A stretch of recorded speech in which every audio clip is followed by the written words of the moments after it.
Shalom sahabat IC, selamat datang di podcast IC ya. Jangan lupa untuk tetap semangat dan sehat terus. Dan ingat ya, semuanya tetap di rumah aja untuk kebaikan kita bersama. Ayo nih, siapa yang udah gak sabar untuk podcast IC? Yuk, ambil waktu untuk fokus dengan firman Tuhan. Dan selamat mendengarkan. God bless you. Hey people, how's the quarantine? Saya percaya bahwa kalian semakin lama semakin biasa dengan keadaan ini. Tapi mungkin ada beberapa orang yang stres juga dengan keadaan ini. Tapi let me pray for you all. Nah, masih ingat dengan pembicaraan kita kemarin? Apa cuma ingat drama Koreanya doang nih? Ya kan? Nah, drama Korea ini bakal habis di dalam minggu ini guys. Okay, I'm so excited.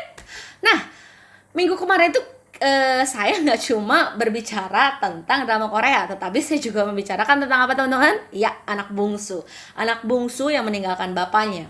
Yang sebenarnya mereka itu nggak sadar kalau misalnya si anak bungsu ini tuh nggak sadar kalau misalnya dia itu sebenarnya tidak mengasihi Tuhan. Yang seringkali kita juga tidak sadar bahwa sebenarnya itu kita tidak mengasihi Tuhan. Kita itu cuma sadar kalau misalnya itu kita tuh cuma ingin berkatnya Tuhan, ingin jawabannya Tuhan, ingin Tuhan karena kita waktu itu lagi ada masalah, lagi ngerjain tesis, lagi ngerjain pekerjaan, lagi ada satu deal sama company lain yang memang butuh Tuhan. Tapi setelah itu, we don't love you anymore, God.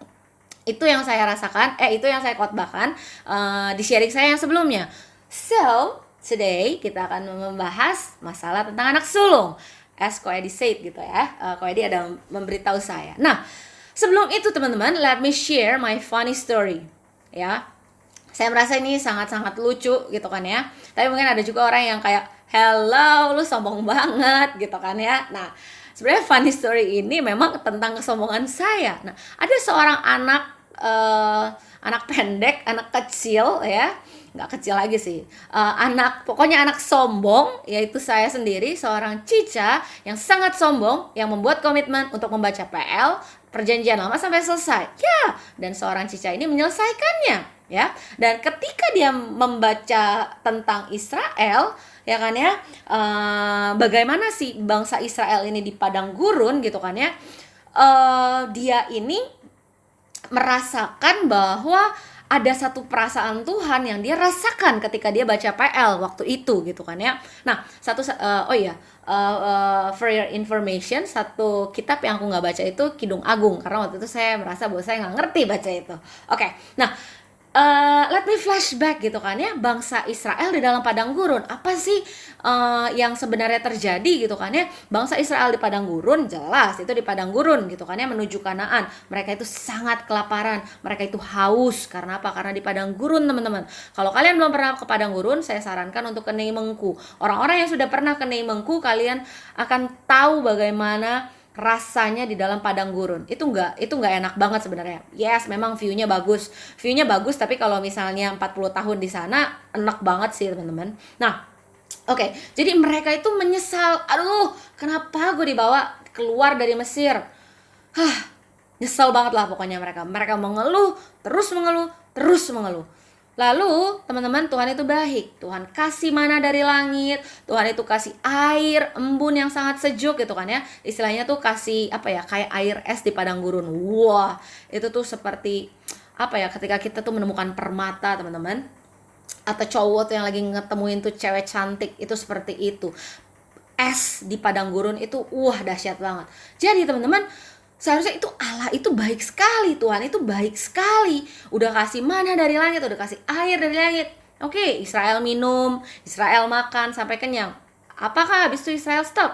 No, Israel terus mengeluh dan berbuat terus kesalahan di mata Tuhan. Apa yang saya rasakan waktu itu? Apakah yang seorang Cica rasakan pada 5 tahun yang lalu? Cica merasakan sebuah hati Tuhan di sana. Gaya banget ya. Nah, apa yang saya rasakan teman-teman? Saya tuh merasa bahwa Tuhan bodoh sekali tuh bangsa Israel.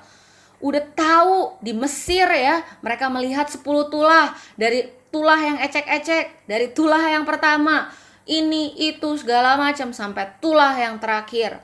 Anak sulung mati, tapi anak sulung bangsa Israel gak mati. Kurang mukjizat apa coba kayak begitu? Harusnya mereka punya iman yang hebat. Harusnya mereka punya iman yang very strong. Gak cuma sampai di sono loh teman-teman. Ketika mereka sampai di Red Sea kalau nggak salah, sungai itu terbagi menjadi dua, lalu mereka melihat dengan kepala mereka sendiri bahwa pasukan-pasukannya si Firaun itu digulung sama air di dalam lautan itu. Bahkan bangkai-bangkainya itu sampai sekarang masih ada. Kemarin saya baru nonton Discovery-nya. Teman-teman, apakah itu sebuah mukjizat yang ecek-ecek? No, itu mukjizat yang sangat-sangat hebat. Harusnya teman-teman, kalau misalnya kita mau lihat iman Israel itu seharusnya semakin bertumbuh. Tapi saya mikir, bodoh banget itu bangsa Israel. Tuhan, aku bilang, kalau misalnya aku di posisi itu, Tuhan, aku udah ngelihat banyak mukjizat, aku nggak akan seperti itu. That's my arrogant. Maksudnya itu adalah kesombongan saya gitu. Dan saya merasa bahwa wah, pas waktu dulu saya kayaknya sombong banget gitu. Teringat dengan cerita Petrus kan. Nah, mungkin saya tuh mirip tuh sama si Petrus itu. Nah, sebenarnya teman-teman, ketika saya membaca ini lagi gitu kan ya, saya merasa bahwa saya ini mirip sekali juga dengan anak sulung. Nah, anak sulung dari cerita perumpamaan itu. Mari sama-sama kita buka Lukas 15 lagi ayat 29. Dibuka kitab sucinya ya, dan handphone sucinya. Ayat yang ke-29, Lukas 15 ayat 29. Tetapi ia menjawab ayahnya, si sulung menjawab ayahnya, katanya, telah bertahun-tahun aku melayani Bapa, belum pernah tuh aku melanggar perintah Bapa. Tapi kepadaku belum pernah Bapa memberikan seekor anak kambing untuk aku bersuka cita dengan sahabat-sahabatku. Belum pernah loh Bapak. Tapi lu lihat, anak bungsu yang udah foya-foya langsung dapat kambing. Aku ya, yang tidak pernah melanggar perintah Bapak, itu gak pernah tuh seekor kambing itu untuk aku. Nah, bukan saya saja teman-teman yang seperti ini. Ada begitu banyak orang Kristen, ada begitu banyak orang-orang yang di gereja, teman-teman kita, atau bahkan Anda sendiri adalah sebenarnya anak-anak sulung. Mari sama-sama kita jabarkan. Ya, orang-orang yang seperti apa? Apakah dengan apa? Dengan kata dengan apa ya? Dengan meminta hanya anak kambing untuk bersuka cita dengan sahabat-sahabat, apakah itu yang salah? Itu harusnya nggak salah dong Tuhan, gitu kan ya, kan kita juga udah berbuat baik gitu loh. Kan kita kan juga udah work hard gitu loh. Nah, teman-teman, yang sebenarnya yang menjadi kesalahannya itu adalah ketika si sulung merasa bahwa dia sudah berbuat kebaikan, ketika dia sudah work hard, ketika dia sudah berdoa, ketika dia I've read my Bible. So Jesus has to be good with me. So Tuhan harus baik sama aku. Karena apa? Karena saya sudah di gereja, karena saya sudah melayani, karena saya sudah menyumbang, saya sudah melakukan segala perbuatan baik. Tapi teman-teman, we often lost in our goodness. Harus dengan keras saya katakan, we often lost in our goodness. Kita sering kali terhilang karena kebaikan kita, karena perbuatan baik kita. We try to connect with God. Yes, we do. We try. Because apa? We try to make ourselves right. We try to do the good things. Kita tuh sering kali ya, itu tuh ingin connect sama Tuhan dengan cara apa? Dengan cara we try, kita mencoba untuk kita melakukan perbuatan baik. Kita berdoa dengan keras gitu kan ya. Kita mendengar beribu-ribu khotbah, kita pelayanan dengan sangat hebat, dengan sangat keras. Kalau misalnya bisa, Ko Edi, aku mau masuk ke dalam semua tim. Aku pengen pelayanan di semua tim. Lalu pikiran kita apa sama Tuhan? Wah, gue udah dekat nih sama Tuhan. Gue udah mengenal Tuhan nih. Jadi kalau misalnya tiba-tiba kita, contoh misalnya kita sakit kanker, atau tiba-tiba orang yang kita sayangi misalnya sakit atau seperti apa, kita bilang sama Tuhan, oh God, kenapa Tuhan kayak begini? Padahal aku kan udah pelayanan dengan sekeras ini. Kenapa aku ditimpa dengan seperti ini Tuhan? Mungkin itu yang kita katakan sama Tuhan. Orang-orang yang sebenarnya ya, yang anak sulung ini biasanya mempunyai sebuah ciri-ciri. Mereka merasa puas bahwa mereka itu sudah melakukan sebuah perbuatan baik, sudah melayani dengan keras, mereka sudah berdoa dengan keras, mereka sudah saat teduh setiap hari. Mereka merasa bahwa mereka puas. Dan yang kedua adalah orang-orang yang judgmental. Apakah Anda suka menjudge orang? Hati-hati, memang Anda bukan anak bungsu, teman-teman. Yang anak bungsu itu memang terlihat seperti orang kafir bagi orang-orang dunia dan bagi orang-orang gereja. Tetapi teman-teman, si anak sulung ini sebenarnya juga jauh sebenarnya dari Bapa. Dan si anak sulung ini juga tidak mengenal Bapa. Si orang yang judgmental ini, teman-teman, si orang yang merasa bahwa dirinya puas ini, sangat disayangkan bahwa mereka ini tidak mengenal Bapa. Mereka ini juga anak-anak yang terhilang, teman-teman. So, I'll end up the sharing dengan my funny story yang tadi. Lalu pada tahun 2020, seorang Cica yang sombong ini kembali Tuhan pertemukan ya untuk membaca perjanjian lama. Tetapi di dalam 2020 ini ketika saya membaca perjanjian lama, saya gali yang jauh lebih dalam daripada 5 tahun yang lalu. Dan saya mengatakan ketika saya melihat bangsa Israel ini, dan saya mengatakan, oh God, this Israel is really me. Tuhan, kepalaku pusing. Ini Israel gue banget sih Tuhan. Aduh, kepala gue puyeng banget Tuhan. Ini Israel bisa lebih mirip lagi gak sama gue? Semakin saya mengenal Tuhan, semakin saya mengenal firman Tuhan, mengkorek firman Tuhan, semakin saya sadar bahwa saya itu hitam sekali, bahwa saya itu hitam sekali. Firman yang saya gali, semakin saya gali, tahu gak teman-teman, itu seperti sebuah cermin ya, yang dulu itu kotor banget. Pas waktu lu mau bercermin, lu tuh gak bisa ngelihat muka you sendiri. Lalu you ambil lap, you hapus lagi cermin itu, dihapus lagi, lalu dipakai sabun, dihapus lagi, lalu terakhir dia pakai koran, dihapus lagi, sampai kita atau aku tuh bisa melihat wajahku di cermin itu, dan aku baru menyadari dan aku sadar sekali bahwa aku tuh sangat-sangat kotor. Jadi teman-teman, ya peringatan sekali nih teman-teman. Di kuarantin ini bilang punya banyak waktu, tetapi punya banyak waktu dihabiskan selalu dengan media sosial. Tidak ada gali firman, tidak ada PA. Tapi teman-teman, bayangin ya, seseorang yang menggali firman Tuhan, yang semakin tahu firman Tuhan, yang semakin mengerti firman Tuhan, seharusnya mereka ini semakin merasa bahwa mereka itu sangat kotor, sangat tidak layak.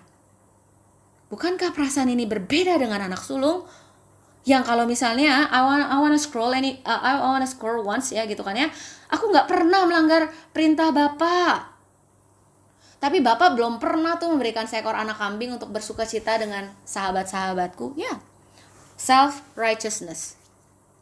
Seringkali ya teman-teman, orang-orang di gereja itu merasa bahwa mereka itu self-righteous, mereka itu benar. Tahu gak teman-teman? Pelayan-pelayan Tuhan semakin hari ya mereka itu percaya sama Tuhan. Bertahun-tahun mereka percaya Tuhan, ke gereja, pelayanan, jadi leaders, jadi ketua komite gereja, jadi majelis, jadi ketua-ketua yang lain. And up with what? Apakah seperti padi yang merunduk? No. Semakin sombong. Gua leaders, gua gak mau kelihatan kesalahan gua. Gue gak mau diatur. Gue merasa bahwa diri gue semakin benar, dan gue semakin susah untuk meminta maaf. Gue semakin susah untuk mengampuni. That's why makanya teman-teman, aku selalu ingat, justru sebenarnya ketika kita lagi mendaki ke puncak gunung, itu badai dan topan itu semakin kencang menggempur kita, bukan semakin kecil-kecil aja, tapi semakin kencang teman-teman.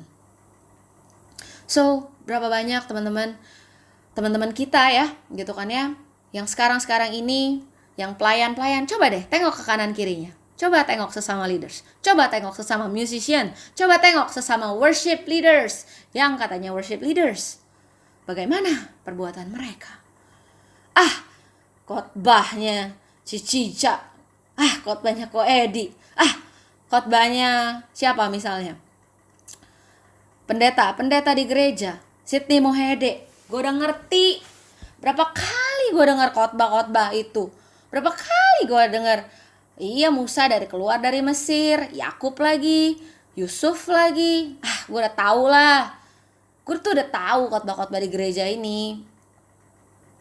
Bukankah seperti itu? Bukankah juga ada pemimpin-pemimpin yang susah untuk meminta maaf? Karena apa? Pride mereka sudah dihajar. Bukankah rasa memaafkan itu dan balik untuk mengasihi itu semakin susah ketika kamu dan aku semakin di atas, teman-teman? Sudahkah hari ini teman-teman kita merasa gak layak? Sudahkah teman-teman hari ini kita merasakan bahwa Tuhan, aku tuh hitam banget, Tuhan, aku tuh gak layak banget, Tuhan? Dan terakhir, sudahkah kita merasa bahwa kita anak-anak sulung? Satu post di Instagram yang membuat saya itu tertampar. Hell is full of people who, neraka itu banyak orang-orang yang satu, admire Jesus, mengagumi Tuhan. Learn about Jesus in the church, mengetahui, belajar tentang Tuhan di gereja. Read about Jesus in the Bible, membaca Yesus di kitab suci. Came forward at an altar call. Ketika ada altar call kayak gitu atau cindera, aku nangis-nangis terus deh pokoknya. Dan bahkan repeated a sinner prayer. Aku tuh sering banget ikutin doa. Aku tuh orang berdosa. Gave a charity. Serve in the church. Ya, mereka pikir mereka itu diselamatkan. Mereka pikir mereka itu sudah melakukan kehendak Tuhan. Teman-teman, please cek diri kita kembali. Apakah kita adalah salah satu anak bungsu, atau kita sebenarnya malah anak-anak sulung yang sudah lama ke gereja, tetapi bukan semakin baik, tetapi malah semakin sombong. Let us pray. Tuhan, ampuni kami Tuhan ketika kami adalah anak-anak sulung Engkau Tuhan. Tuhan, ampuni kami Tuhan ketika kami seringkali Tuhan jatuh ke dalam dosa. Dan Tuhan, hari ini biarkan kami repentance Tuhan. Biarkan kami mau bertobat Tuhan. Biar Engkau, biar firman ini Tuhan yang membelah Tuhan setiap hati kami, yang menusuk Tuhan setiap hati kami Tuhan, yang membuat hati kami sadar Tuhan bahwa kami ini adalah orang-orang yang berdosa, orang-orang yang gak layak, yang sebenarnya Tuhan gak usah Tuhan jadi leaders Tuhan, jadi tim inti di Komsel aja Tuhan, aku gak layak. Untuk aku nyanyi aja sebenarnya gak layak. Untuk aku berdoa dan bahkan bersujud aja Tuhan, aku gak layak Tuhan. Tuhan, biarkan Tuhan ada hati seperti ini yang muncul Tuhan di pendengar-pendengar-Mu hari ini Tuhan. Dan juga Tuhan jaga hati kami Tuhan, karena kami tahu Tuhan bahwa badai semakin besar Tuhan, bahwa badai Tuhan akan semakin kencang Tuhan untuk menerpa kami. Tapi ajar kami Tuhan, terpa kami lagi Tuhan, gadamu dan tongkat-Mu Tuhan itu yang menghibur kami, yang memukul kami dan membawa kami ke dalam jalan yang benar Tuhan. Terima kasih Tuhan, in the name of Jesus we pray, haleluya, amen. Thank you banget buat Ko Edi dan tim yang udah prepare khotbahnya. Semoga firman hari ini dapat memberkati kita semua. Amin. Yang merasa terberkati atas khotbahnya, boleh banget di-share ke temannya yang lain, biar kita saling menguatkan dan menjadi penginjil Tuhan yang baik. Dan jangan lupa untuk follow Instagram kita di @bicf.ic, bicf.ic, dan juga jangan lupa untuk subscribe YouTube kita di BICF Indonesian Church, BICF Indonesian Church. And last but not least, don't forget to hit the like button ya, supaya IC semakin semangat bikin podcast ini. Stay healthy, stay home. Jangan lupa untuk nonton dan dengerin podcast selanjutnya. Tuhan Yesus memberkati.